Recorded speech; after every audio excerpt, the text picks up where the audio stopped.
You know how they say your life can change in one night? They never tell you that it can also end in the same breath. Mine almost did, right there, in a one-bedroom apartment with leaking pipes and wallpaper peeling like old scabs. It started with a letter. Not from a bank or landlord or lawyer, but from my little boy. Ethan was 6, missing his front teeth and half his crayons. He asked me if Santa Claus still read mail from our zip code. I told him Santa read everything. I lied, because mothers lie when the truth is too heavy. That night, he sat at the kitchen table while I washed dishes, his tongue sticking out the corner of his mouth in concentration. The letter said, "Dear Santa, I don't want toys. I want Mommy to smile again. And maybe if you can, send her a nice man to love her so she doesn't cry when she thinks I'm asleep." I almost tore it up. It felt too raw, like he'd seen too much. But he sealed it himself, wrote to Santa Claus North Pole, and asked me to mail it. I did, because hope is cruel, but it's worse to kill it in a child. I didn't know the letter would never reach the North Pole, that it would be intercepted by men who worked for a devil dressed in cashmere and control. 3 weeks later, I was still counting coins to pay rent, still pretending we were fine. The city was all sleet and cigarette smoke. Ethan wanted to hang tinsel on the window. I told him we'd do it tomorrow. I didn't have the heart to say tomorrow was just another day I had to survive. The night it happened, the air felt wrong, heavy, charged. Ethan was asleep, small and warm in his flannel pajamas. The lights flickered twice before I heard it. 3 knocks, slow, heavy, like judgment. I froze. We didn't get visitors. Not ever. When I opened the door, I almost dropped. The hallway light buzzed weakly behind him, and there he was, tall, built like sin in a pressed black coat. His shirt was undone just enough to look effortless, his presence almost unreal. He didn't belong in a building where the elevators barely worked. "Maria?" His voice wasn't a question. It was an assessment. "Yes?" I gripped the doorknob so hard my knuckles turned white. He looked down, holding a piece of paper. My stomach twisted. "Ethan's handwriting. This came to me," he said. "My assistant thought it was a prank." I didn't. My voice caught. "Who are you?"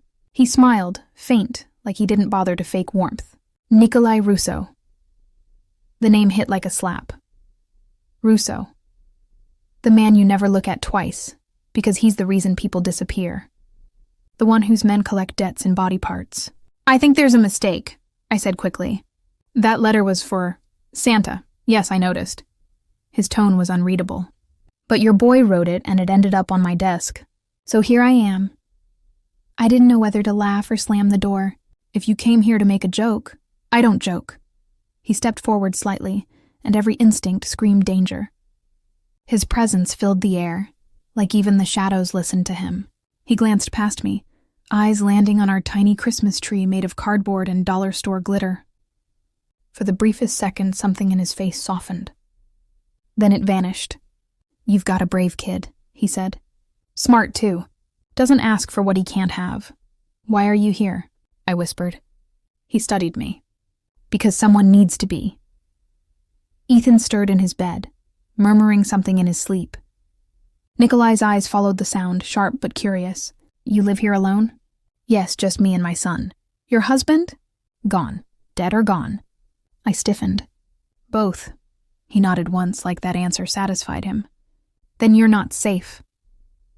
That's when I noticed it. The faint scrape carved into the doorframe, a small symbol burned into the paint. I thought it was just a scratch, but the way his gaze lingered on it made my skin crawl. "What is that?" I asked. "Mark of a debt," he said quietly. "Someone's been watching you." My heart slammed against my ribs. "Why? I don't owe anyone." He tilted his head. "Maybe your late husband did." The world tilted. I wanted to deny it, but his tone didn't leave room for lies. "I don't understand." "You will." "Pack a bag." "What?" "I'm not asking." I looked at him, at the stranger who spoke like law and looked like danger wrapped in elegance. "You can't just—" He stepped closer, his voice dropping to a whisper. "If you stay here tonight, Maria, they'll come for you." For him, I didn't want to believe him, but something about his calm terrified me more than shouting would have. So I packed, shaking, confused, angry. Ethan blinked awake as I zipped the small suitcase. "Mommy, are we going on a trip?" "Yes, baby. Just a short one." Nikolai crouched beside him. For the first time, he didn't look like a monster. "You wrote me a letter. he said gently. Ethan smiled, rubbing his eyes. You're Santa? His mouth twitched. Something like that. We left through the back stairs. His men waited outside in black SUVs. The cold sliced through my coat. I held Ethan close, heart hammering. In the car, I stared at the city lights flickering past. Why are you helping us? He didn't look at me. Because your son reminded me what it feels like to believe in something good. I wanted to scoff, to tell him men like him didn't believe in anything but power. But then he turned to me, eyes dark and still, and said, You think I'm saving you, but you're wrong. You just stepped into my world, and once you're in, there's no going back. The silence that followed was heavier than the city outside. Ethan fell asleep on my lap. Nikolai stared out the window, jaw clenched like he was at war with himself. When we reached his mansion, my first thought was how empty it looked, like every light was fighting darkness and losing. He opened the car door for me. Inside, he said simply. I hesitated. If I say no, then they'll find you by morning. I looked down at Ethan's small face, peaceful for the first time in weeks. That was my answer. Inside, the air smelled like cedar and silence. No photos, no laughter. Just perfection polished to death. He led us upstairs, showed me a room with 2 beds, soft sheets, and windows too big to ever feel safe. You'll sleep here, he said. I didn't ask for this, I whispered. No one asked for the truth either. I almost laughed at the absurdity. Do you expect me to thank you? No, he paused. But maybe one day you'll understand. He turned to leave, but I stopped him. What happens now? He looked back, the faintest flicker of something human in his eyes. Now, you stop pretending you're not in danger. Then he left me standing there, holding my son in a stranger's house, wondering if I'd just escaped death, or walked straight into it. That night I couldn't sleep. The walls whispered secrets I couldn't hear. Somewhere downstairs I could feel his presence, calm, watchful, lethal.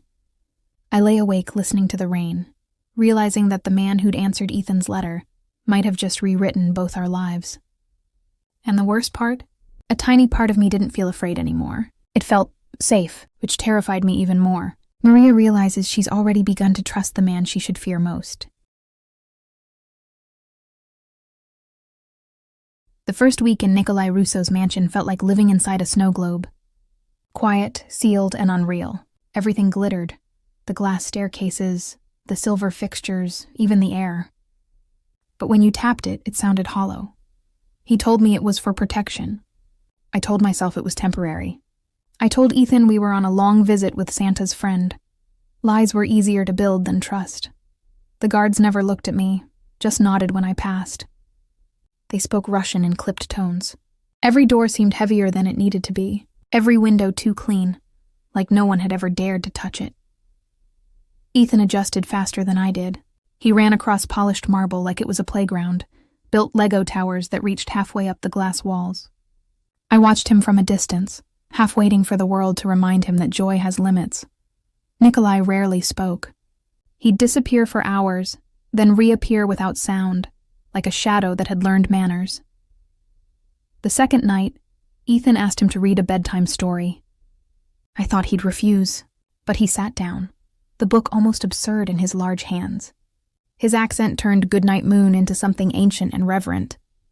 Ethan fell asleep before the last page. I didn't. When he left the room, I followed him down the hall. Why are you doing this? I asked. He didn't stop walking. Because the men who marked your door won't stop until you're gone. I swallowed. And you're just the noble savior now? That made him turn. Don't mistake my motives for kindness. Your leverage. If they come for you, they come to me. He said it so coldly that it almost worked. Almost made me believe I was just a pawn. But when I looked at him, really looked, there was something cracked behind that control. I don't want to be your leverage, I said. He leaned closer, eyes unreadable. Then stop being afraid of me. I wanted to. God, I wanted to. The next morning, sunlight poured through the glass walls like melted gold. Ethan sat at the massive dining table eating strawberries bigger than his hands. Santa's friend is nice, he said through a mouthful. He said I can go outside later if I stay close to the house. My fork froze halfway to my mouth. He did what? Nikolai walked in, phone in hand, looking unbothered. Relax, he'll have guards with him. He's 6. And he'll be fine, he said evenly. You think I built walls for nothing? I hated how calm he was. Hated how the word safe sounded so convincing when he said it. Later that day, I went exploring. The house was a labyrinth of silence. In one wing, I found a room that wasn't like the others. Dim, filled with old photographs. A young boy, maybe 7, with dark eyes that matched Nikolai's. His expression wasn't serious. It was empty. On the desk, a single photo faced outward. Nikolai holding the same boy, older now, both wearing black suits. The frame was dusty. I heard him before I saw him. You shouldn't be here. I turned, startled. He stood in the doorway, one hand in his pocket. Who's the boy? I asked. He didn't answer right away. My brother. Where is he now? Dead. Something in his tone froze me. I'm sorry, I whispered. Don't be, he said. He made his choices. That night, I couldn't stop thinking about that photograph. About the boy's hollow stare. About how it mirrored the one Nikolai wore when he thought no one was watching. Days blurred. Sometimes I'd catch him looking at Ethan like he was something he didn't understand, something he'd forgotten how to hold. One evening, I found Ethan sitting on the couch showing Nikolai a drawing. That's you, he said proudly, pointing at a stick figure with a red tie. And that's Mommy, and that's me. Nikolai's brow furrowed. Why am I frowning? Ethan giggled. Because you don't know how to smile yet. For one impossible moment he did. The illusion didn't last. A few nights later, I heard shouting downstairs. Russian words fast and sharp. I crept to the balcony and saw Nikolai slamming a file onto the table. Papers scattered. His men stood frozen. When the others left, I saw what he'd been holding, a photo. Of me. Taken days before the letter ever reached him. I went cold. He looked up, sensing me. You should be asleep. What is that? He hesitated. Evidence. Of what? That someone's been watching you for months. I walked closer, staring at the photo. Why? Who would? He cut me off. Your husband owed money before he died. They didn't collect it. My husband... I started, but my throat closed. He spoke like a knife. He borrowed from me, then from them. Tried to play both sides. I felt my chest tighten. So that's it? We're collateral damage? Not anymore. What does that mean? It means they won't touch you as long as you're under my name. I wanted to scream at him, to throw something, to shatter all that control. But instead I whispered, and when you get tired of playing protector? He stepped closer. Then God help whoever tries to hurt you. That was the first night I didn't know if I wanted to slap him or kiss him. The next morning, I woke up to the sound of shattering glass. Then, gunfire. I grabbed Ethan, heart racing. Stay down, baby, Nikolai's voice echoed from the hallway. Maria! I opened the door just as he stormed in, gun drawn. He looked like the calmest kind of chaos. They're inside, he said. The next moment's blurred. Shouts, running footsteps, the smell of smoke, Ethan crying against my shoulder. I dropped behind a couch as bullets cracked the air. Then silence. Then footsteps. When I looked up, Nikolai was standing over 2 bodies. Blood on his hands, his shirt ripped. He looked both terrifying and human. I couldn't move. You're bleeding, I whispered. He looked down like he hadn't noticed. Not the first time. I crawled toward him, shaking. You could have been killed. He half smiled, grim. Would have been worth it. Don't joke like that. Wasn't a joke. Ethan whimpered behind me. Nikolai turned to him, voice softening. It's over. You're safe. He collapsed before I could say another word. His body hit the marble hard, the sound echoing like a verdict. I screamed his name, pressed my hands against the wound, felt the warmth of his blood seep through my fingers. He opened his eyes, barely conscious. Don't let him see me like this. You'll be fine, I lied. His gaze locked on mine. You shouldn't have trusted me. Then his hand fell away. I sat there on the cold floor, Ethan clinging to my arm, the guards shouting orders, the house filling with sirens. For a man who'd built his life around silence. Nikolai Russo fell with a sound I'll never forget, the sound of someone breaking open the moment they finally tried to save something worth losing. Nikolai lies unconscious, and Maria realizes her survival now depends on the man who may never wake up. When people talk about survival, they always mean the body. They don't talk about the mind, the way it keeps replaying the moment everything fell apart like a broken record. I lived inside that loop for months. The gunfire, the blood, Nikolai's hand slipping from mine. He survived, but barely. The ambulance came too late for the men who'd tried to kill us, but just in time for him. I remember sitting in the back of that van, holding Ethan on my lap while medics fought to keep Nikolai breathing. His face was pale, his shirt soaked through. I'd never prayed before that night. Not really, but I did then. They kept him in a private clinic, the kind hidden behind gates and guards. He was unconscious for 3 days. I never left. Ethan colored pictures for him and taped them to the wall. One had a big red heart that said, "Thank you for saving my mom." When he finally opened his eyes, the first thing he did was look for me. "You're still here," he rasped. I couldn't leave. He tried to smirk, failed halfway. "That's a mistake." I didn't answer. I just pressed a cup of water to his lips and said, "Drink." He did, his eyes never leaving mine. There was something different there. Less steel, more ache. For a few days, he let me stay close. He'd fall asleep mid-conversation, wake up disoriented. Once he reached for me in his sleep and whispered, "Don't go." I didn't, but when he got strong enough to stand, he changed. Walls went back up. Orders returned. Guards at every door. He told me I could leave now, that the threat was handled. His tone was clipped, final. "What about you?" I asked. "I'm not the kind of man who gets to rest." "And you think I am?" He looked away. "You've got a son to raise, a life to rebuild. Don't waste it here." So I left.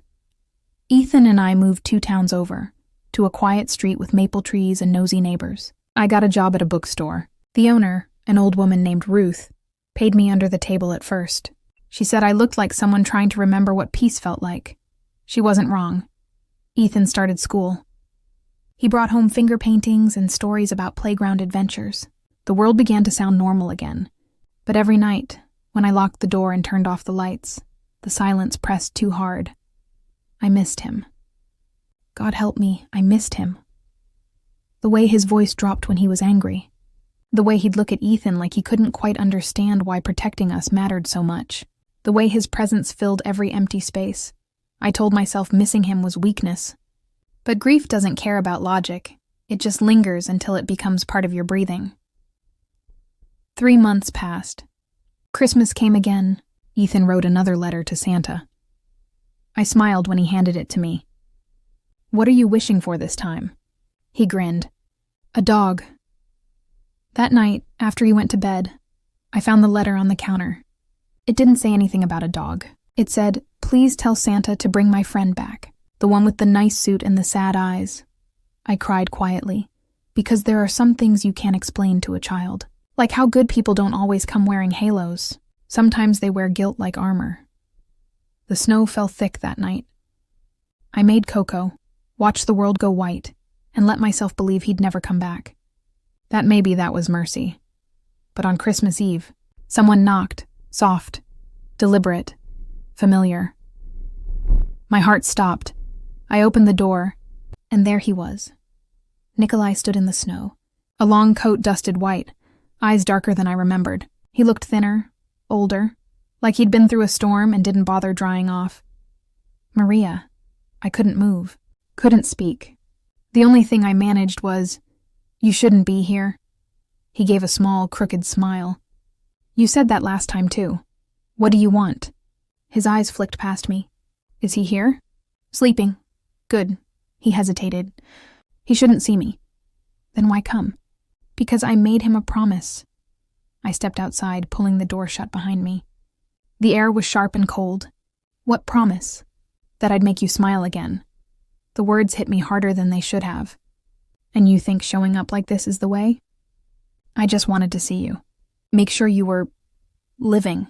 I crossed my arms, trying to hold steady. "We are. You don't have to protect us anymore." He nodded slowly. "I know."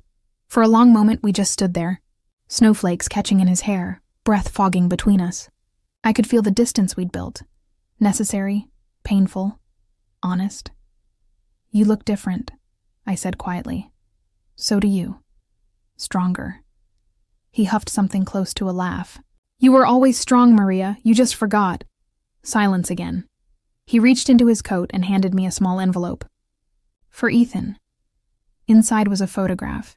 Him sitting in front of a car, wearing that faint, reluctant smile. On the back, written in careful ink, "Tell your mother I kept my promise." My chest ached. Where will you go? Does it matter? It does to me. His gaze softened. Then, somewhere far from here, I've been cleaning up what's left of the mess. My men, my enemies. No one will come for you again. I swallowed hard. You could stay. He looked at me like I'd said something sacred and dangerous all at once. You don't want me in your world, Maria. I poison everything I touch. Not everything. For the first time, he didn't argue. He just looked at me, eyes tired and full of something that almost looked like peace. He took a step closer. My breath hitched. If I kiss you now, he murmured, you'll never let me walk away. Maybe I don't want to. He smiled faintly. You should, but he didn't move. Neither did I. The kiss wasn't desperate. It wasn't wild. It was quiet, like an apology, a confession, and a goodbye all folded into one moment. His hand brushed my cheek, cold and trembling. When he pulled back, his voice was barely a whisper. Keep smiling for him. That's all I wanted. He turned and walked away before I could answer. The snow swallowed his footsteps. The night erased his shadow. I stood there until the cold reached my bones, until I realized I was crying and laughing at the same time. Ethan's voice broke the silence behind me. Mommy? I turned. He was standing at the door in his pajamas, rubbing his eyes. Was that Santa again? I nodded. Something like that. He smiled sleepily. Did he bring a present? Yes, I whispered, touching the photograph in my hand. The best one. That night, after Ethan went back to bed, I sat by the window watching the snow. The world felt still, like holding its breath. I thought about Nikolai, his impossible calm, his violence wrapped in grace, his quiet heartbreak. I realized I didn't need to know where he was. Some people belong to the world they built, no matter how hard they try to leave it. But he'd given me something he couldn't keep for himself. Peace. And in that peace, I rebuilt. I kept the photograph in a drawer, but sometimes I take it out and tell Ethan stories about the man who saved us. I tell him that monsters aren't always evil, and heroes don't always wear capes. Some just show up when you need them most, bleed for you, and disappear into the night. The letter that started it all still hangs on the fridge. The crayon is fading now, but I can still read the words. I just want Mommy to smile again. I smile every day now, sometimes for real. Sometimes because I promised him I would. Love didn't save me. It changed me. It burned everything false and left only truth. And the truth is this. He wasn't the ending I dreamed of. He was the one I needed to learn how to begin again. Love turned to survival, peace earned through fire, and a promise kept through silence. If this story caught your breath, don't just scroll past. Subscribe for more whispered confessions, forbidden love, and the kind of endings that still ache hours later. Every week, a new voice, a new secret, a new reason to believe love survives even in the dark.